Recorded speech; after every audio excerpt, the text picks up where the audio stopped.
얼마 전에 속 시원하게 저를 없는 집 며느리라고 무시하던 시댁 밟아주고 이혼했어요. 이혼 이야기가 자랑거리는 아니지만 맘속에 맺힌 응어리, 오늘로 다 풀어버리고 싶어서 이렇게 이야기 시작할게요. 저는 40대 가정주부예요. 남편과는 대학교에서 만났어요. 저는 당시 2학년이었고 군대를 제대하고 복학한 남편이 저를 죽자사자 쫓아다녀서 3년간 만나게 되었어요. 당시 저희의 연애를 친정에서는 반가워하지 않으셨어요. 남편 집안은 건물이 몇 채 있는 부자였고 저는 식당을 하는 평범한 집안의 딸이었으니까요. 저희가 결혼하고 싶다고 했을 때 저희 친정어머니는 비슷한 사람끼리 결혼을 해야 탈이 없다며 걱정하셨지만 저는 저 하나만 바라보는 남편을 믿고 결혼을 결심했지요. 식장에 들어가기 전까지 시어머니나 시댁 식구들 역시 저에게 참 친절하셨어요. 그래서 저는 제 인생도 고생 끝 행복 시작이라고 생각했지요. 그런데 순전히 제 착각이었던 것 같아요. 신혼여행에서 돌아와 시댁에 인사를 간 날 우연히 부엌에서 시댁 식구들이 하는 대화를 듣게 된 거지요. 아마 제가 해온 이바지 음식이 마음에 안 드셨나 봐요. 이런 걸 어떻게 먹냐며 시어머니가 짜증을 내고 계시더라고요. 시어머니가 모양 빠진다며 그냥 갖다 버리라고 그러시니 큰형님과 신우도 시어머니께 맞다며 없는 집에서 자라서 그런지 보는 눈이 낮은 것 같다고 옆에서 거들고 있더라고요. 차라리 못 들은 척 했어야 하는데 순간 고생해서 준비해 주신 친정어머니 생각이 나서 제가 부엌으로 뛰어들어간 거죠. 어머니가 던져놓으신 이바지 음식을 울며 주섬주섬 챙겼어요. 하지만 이건 단지 고생의 시작이었을 뿐이었어요. 결혼하자마자 분가에서 사시는 큰형님네와 달리 저희는 시부모님을 계속 모시고 살아야 했어요. 큰형님이 분가하신 이유는 큰형님은 피아노를 전공한 소위 예술가라서 정신적으로 예민하고 그래서 환경이 중요하다나요? 그에 비해 저는 평범한 대학을 나왔으니 당연히 시부모님을 공경하고 살아야 한다는 게 시댁 식구들이 말하는 저희가 같이 살아야 하는 이유였어요. 들으시는 여러분들도 말도 안 된다고 생각하시죠? 저도 그렇게 생각했어요. 그런데 저희 남편도 시댁 식구랑 똑같은 소리를 하더라고요. 하지만 그때만 해도 신혼이었고 저도 며느리로서 예쁨받고 인정받고 싶은 마음이 있었기 때문에 군소리하지 않고 알겠다고 했지요. 그렇게 3년을 시부모님과 함께 지냈어요. 사실 말이 함께 지낸 거지. 저는 식모나 다름없었던 것 같아요. 그렇게 돈이 많으신 시부모님은 바깥 음식은 싫어하셨기 때문에 외식도 좋아하지 않으셨고 그래서 저는 삼시세끼를 다 직접 해내는 수밖에 없었지요. 게다가 남편이 하는 사업은 생각만큼 잘 되지 않아서 저희는 매달 시어머니께 생활비를 받았어야 했어요. 그렇다 보니 시어머니도 제가 이렇게 하루 종일 부엌 대기처럼 사는 게 당연하다고 생각하시는 것 같더라고요. 없는 친정과 못난 남편을 가진 제가 죄인이었지요. 그 남편이 시어머니의 아들인데도 말이지요. 게다가 매번 저한테 애도 못 낳는다고 어찌나 구박을 하시는지 말이에요. 그런데 이렇게 몸이 고되고 정신적으로 힘든데 어떻게 아기를 가질 수가 있겠어요? 한밤중에도 수시로 물 떠와라, 뭐 해와라 호출하시는 시부모님 때문에 저는 남편과 관계도 쉽게 가질 수 없었어요. 산부인과도 몇 번 가봤지만 그때마다 의사 선생님이 하시는 말씀은 몸과 마음이 편안해야 아기도 가질 수 있다고 하시더라고요. 저만 답답한 노릇이었죠. 그러다 정말 열받는 일이 있었어요.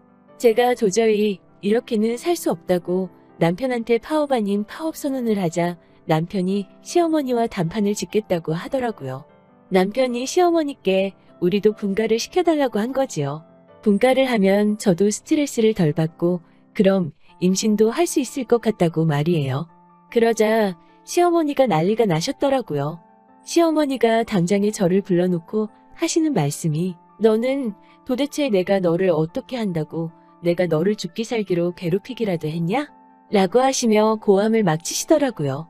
아이고 동네 사람들 내가 이 나이 먹고 며느리 밥 몇 번 얻어먹었다고 며느리가 이렇게 시부모를 무시하고 시부모를 아주 망령난 노인네 취급을 하오. 라며 바닥에 주저앉아 생난리를 치시는 거예요. 그러면서 저에게 우리 아들이 너랑 결혼하기 전에는 가족밖에 모르더는데 부모 알기를 하늘처럼 알더는데 너를 만나서 저렇게 천지분간을 못하게 되었다면서. 이래서 수준이 맞는 집하고 사돈을 맺어야 한다는 둥, 배운 게 부족하니 저런다는 둥 저에게 막말을 하시더라고요.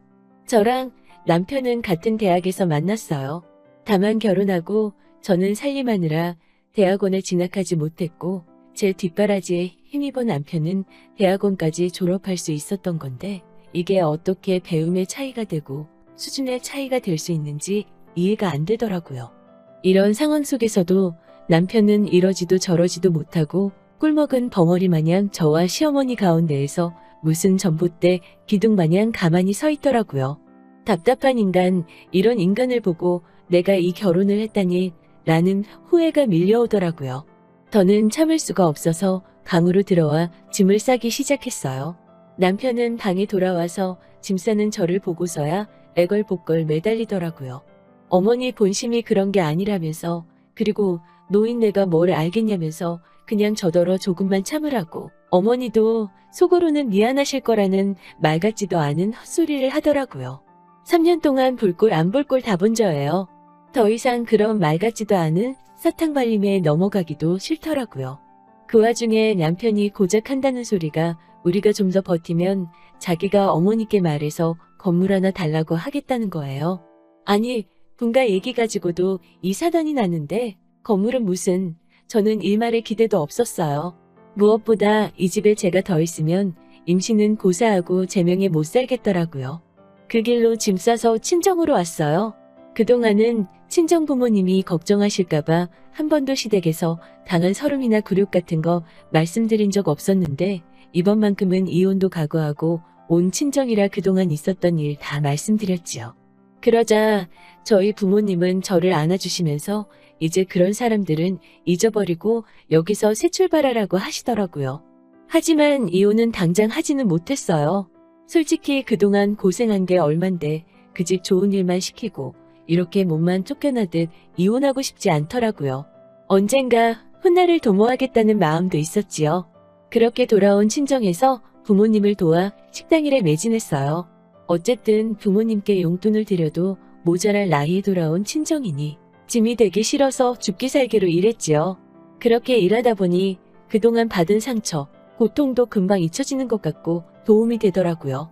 부모님은 추어탕집을 하고 계셨는데 두 분이서 돈 아끼신다고 일하는 사람도 못 쓰고 하시다 보니 가게 문도 일찍 닫아야 되고 많이 팔지도 못하고 여러 애로사항이 있었죠. 그런데 이제 제가 같이 하게 되니까 문도 오래 열고 그러다 보니 술손님도 받을 수 있었고 그러다 보니 매출도 늘더라고요. 그러던 어느 날 지역 신문사에서 저희 가게에 회식을 오게 된 거지요. 저는 평소처럼 맛있고 양 많은 추어탕을 팔았을 뿐인데 며칠 뒤 저희 가게에 대한 글이 실렸더라고요. 어찌나 칭찬일색을 해주셨던지 몸둘 바를 모르겠더라고요.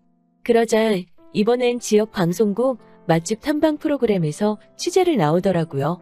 그렇게 저희 가게는 생각지도 못하게 유명세를 타기 시작했어요. 그렇게 2년 정도가 지나자 가게는 제법 규모도 커지고 자리도 잡아서 이제 슬슬 프랜차이즈 제안도 들어오고 하더라고요. 본격적으로 프랜차이즈 사업을 해볼까 해서 신문에 광고를 냈는데 그걸 시댁 식구들이 봤나 봐요. 사실 2년 동안 제가 좋은 일만 있었던 건 아니지요. 남편에게는 이따금씩 전화가 왔어요.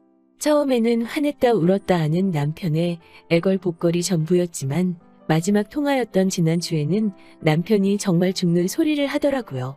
그 이유인즉슨 예술가 큰형님과 잘나신 신우가 무슨 악기 사업에 투자하겠다며 시어머니한테 손을 벌려가지고 건물을 홀랑 다 해먹었다고 하더라고요. 그 악기 사업은 처음부터 실체가 없었던 건데 큰형님이 사기꾼한테 몸도 마음도 다 주고 결국 시어머니 재산의 건물까지 다 줘버렸다는 거예요. 당장의 거리로 나은 게 생겼다면서 남편이 앓는 소리 죽는 소리 온갖 소리를 다 해대더라고요.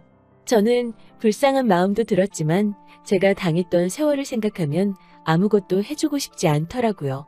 저도 죽기 살기로 독한 마음 먹고 해서 여기까지 온 건데 또 그렇게 호구가 되고 싶지는 않았어요.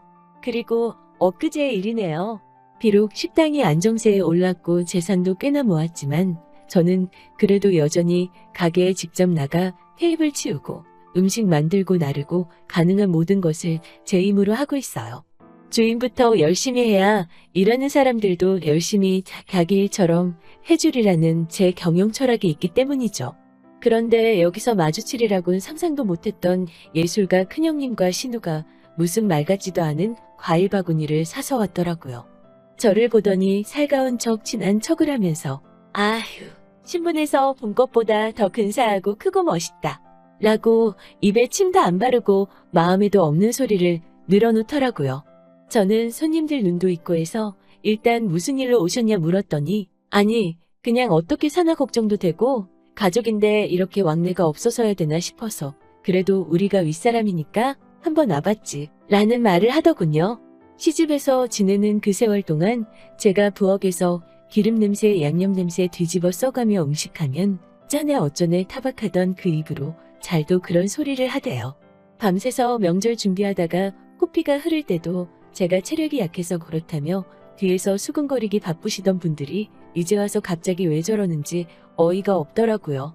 그렇지만 저는 최대한 평정을 유지하면서 보시다시피 잘 지내고 있으니까 다 보셨으면 돌아가시라고 했죠. 그러자 큰형님과 신우는 당황한 듯한 표정으로 저를 보면서 지금 집 어떤 상황인지는 들었지? 자식 된 도리는 해야 하지 않겠어? 라고 하는 거예요. 저는 정말 순간 꼭지가 돌아버리는 기분이더라고요. 저는 일단 알겠다 제가 이따 가게 문 닫으면 시댁으로 가겠다 말하고 돌려보냈어요. 끝까지 꼭 와야 돼. 우리가 맛있는 거 해놓고 기다릴게. 라며 가식을 보이더라고요. 저녁 10시가 다 돼서야 시댁에 도착했어요. 들어가기 전 심호흡을 하며 다시 한번 제가 당했던 일들을 곱씹어봤지요. 저도 사람이니까 만약에 저한테 정말로 미안해하고 사과라도 하면 받아주려고 했어요.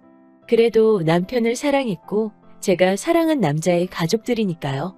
그런데 집안에 들어가자 시어머니는 너는 우리가 기다리고 있는 걸 알면서도 왜 이제서야 오느냐며 보자마자 화를 내시더라고요. 며느리가 제일 지켜야 하는 도리가 뭐냐면서 말이죠. 그까짓 돈 몇 푼 번다고 지금 유세냐고 그러시더라고요. 거기서부터 이미 저는 마음 정리가 끝났죠.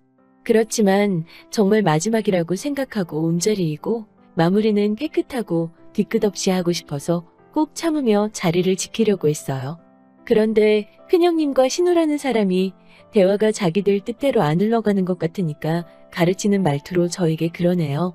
사람이 가진 게 있으면 베풀 줄도 알고 주변을 돌아볼 줄도 알아야 하는데 우리 동서는 그게 잘 안 되나 봐. 하긴 처음 이렇게 누려보니까 그럴 수도 있겠다. 우리가 이해해. 저는 그대로 자리를 박차고 일어나 현관으로 향했어요. 뒤통수에서 느껴지는 따갑고 어이없는 시선들을 향해 귀가 썩을 것 같아서 더는 못 씻겠다고 했죠. 그러자 남편놈이 따라오며 제 손목을 잡더라고요. 저는 화가 있는 대로 나서 제가 신고 왔던 구두로 남편을 후드려 갈겼죠. 그러자 시어머니하고 남편 큰형이 막 난리가 나더라고요. 이게 어디서 배워먹은 짓거리냐면서요. 그래서 남편 큰형도 후드려 갈겼습니다.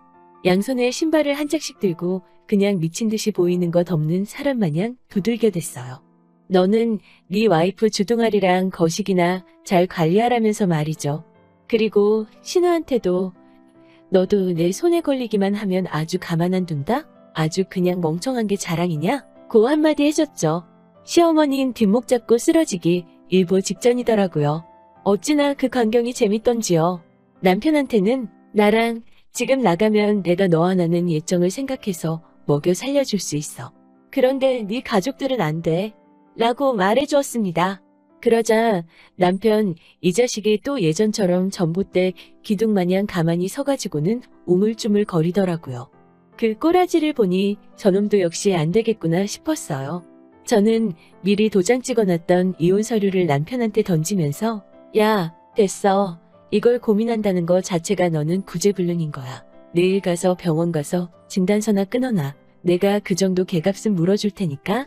라고 하며 제 신발 두 짝 챙겨서 나왔어요. 그렇게 나와서 양쪽 창문 내리고 신나게 밟으면서 운전을 하니까 서울 공기가 이렇게 상쾌했었나 싶더라고요. 이제 정식으로 이혼하고 하면 또 뭐 진흙탕 싸움이 될 수도 있겠죠? 그래도 저 지금 너무 후련하고 속 시원해요. 시모 뒷목 잡고 쓰러지는 꼴을 봤어야 하는데 너무 일찍 끝낸 건가 싶어 조금 아쉽네요.